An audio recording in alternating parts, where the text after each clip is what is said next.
Yep, you can see all that. There's the hole. And then it was dragging.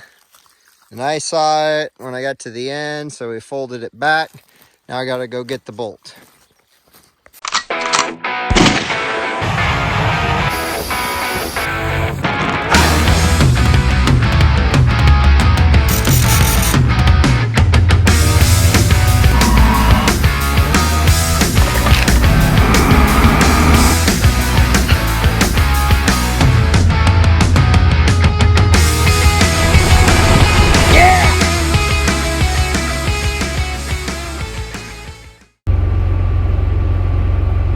All right, so had a neighbor ask if we could drill some Sudan grass sorghum, which is, I guess, a type of millet, about 25 pounds to the acre. I got the drill back here, and we're gonna give this a try. What do you think, Bill? You want to try this? All right. Turn this guidance on.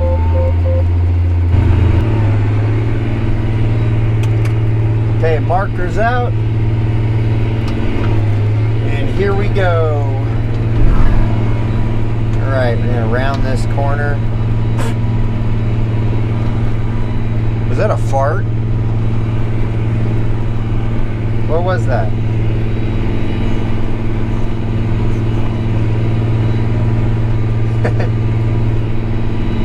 I can't get around that tree. Well, I mean, I can't go through it. That's about as tough as it's gonna get right there. The sorghum here is really small seeds, about the size of like a spinach seed for any of you gardeners, and 20 to 25 pounds per acre, so they said. So we chose to do 25 because we had some extra seed. And I believe they're raising this as a forage. So for any folks that didn't grow up on a farm, they'll be basically turning the cattle out to pasture in this. And then we will be drilling triticale, which I believe, well, we did this last year, but it is a cross. Triticale, I believe, is a cross between wheat and rye. And they had baled that. They actually just had baled that about a month ago now, I believe. Several weeks ago at least. They used to say knee high by the 4th of July. That's what my grandpa always used to say. And I mean, you still hear that saying all the time these days. But in reality, the truthful saying these days is about tassel high by the 4th of July for corn anymore, with the modern hybrids that we use.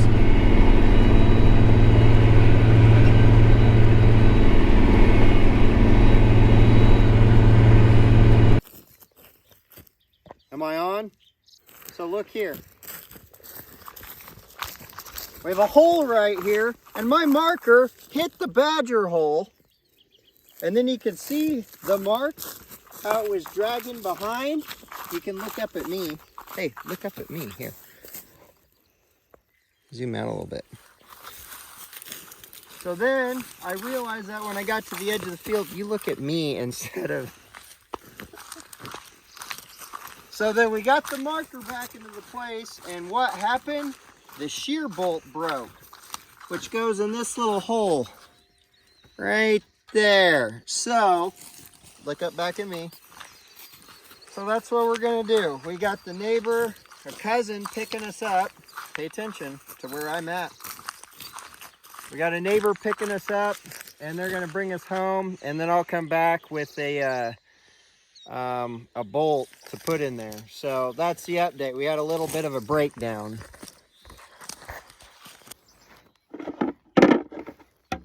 All right, I got my bolt.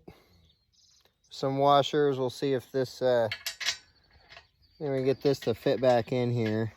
Of course, it don't want to line up the best either. That bolt goes through.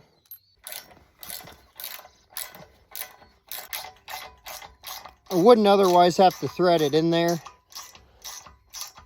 But it didn't work very well lining up, so here we are.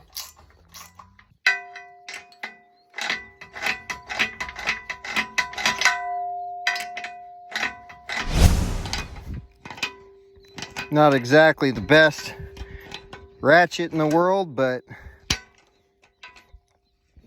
if there's any advertisement that needs to be made for a good old snap-on pliers, that's it right there. These are, let's see, Talon. Oh, it's a Talon grip. 47 CF, patent pending. There are 3 marks on the slip joint instead of just your typical 2. I think we're back together there, right up here, and then right there. Well, we're back up and running now, but boy, for a while there it was interesting with fixing the shear bolt and stuff. I couldn't even find a shear bolt that would fit, or a bolt that would fit as a shear bolt, let alone make sure it's like a light grade or medium grade bolt that's going to shear. Of course, if you get something too strong, it's going to tear something up, right? So at any rate, that was the struggle now, or struggle earlier. Sun's going down now. My auto tracking valve is about kaput, so you just heard it beep at me there. I think I've stated it before, but it's about $6,000 to $7,000 to fix it. And it's one of those things, to my knowledge, now some subscribers or watchers can comment on this if I'm wrong, but I believe it's one of the things that I would just rather have Deere do. And that being said, Isaac is a former Deere mechanic, and he says that too. So there you go. The good thing is the residue is so short here. It's pretty easy to do what, I guess, to do what we need to do with just a normal marker. So it's kind of old school, I guess. I do aim at, as long as our crop doesn't dry up in a drought, heaven forbid, I do plan on getting this all fixed before cover crop season.